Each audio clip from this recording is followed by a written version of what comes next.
I am here to address the atrocities carried out by the Syrian Arab Republic against the people of Syria. Since the Arab Spring in 2011, we have seen over 250,000 individuals killed and 11 million displaced as Syria, under the leadership of Bashar al-Assad, has continued their violence. This regime has proved that they have no regard for international law, as they have repeatedly targeted civilians, including women and children, and in some cases used chemical weapons, which have expressly been banned by the international community. This conflict has not only affected Syria, as the fallout from this conflict has spread to nearly every nation, as Syrians fleeing the conflict have sought refuge elsewhere. This has created a refugee crisis in places such as Eastern and Southern Europe, where individuals have been held at borders for months or even years with no prospects of finding asylum.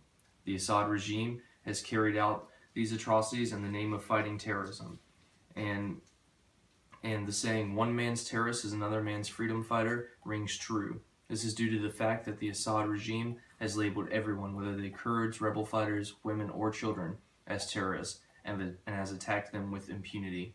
Moving forward, we cannot allow... Distinguished Representative of Syria, you have a point of order. Thank you, Mr. President. In order to present this commission in the proper light,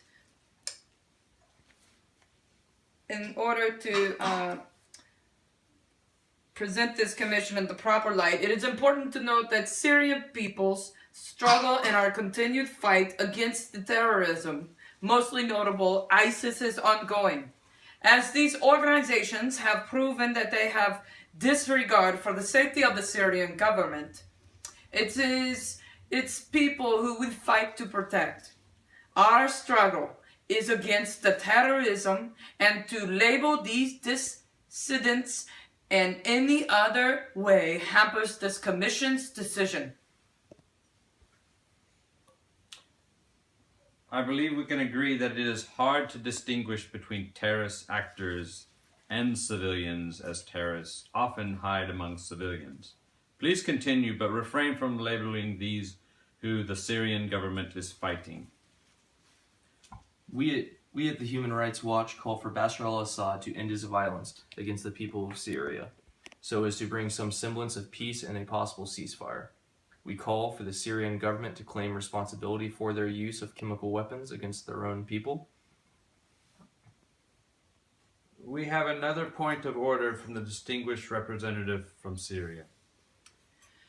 There is no proof that the Syrian government has used chemical weapons against their people, and this commission should not take into account unsubstantiated claims. The Syrian government has the best interest in the Syrian people in hand and has acted only to protect them. Please continue with your testimony without the mention of chemical weapons. We ask this commission to recognize the atrocities carried out by the Syrian government and to move to find accountable those within the Syrian government who are responsible for these continued atrocities. If these crimes are left unanswered, then we will jeopardize our reputation as protectors of the people and the international community and of their human rights. Stop.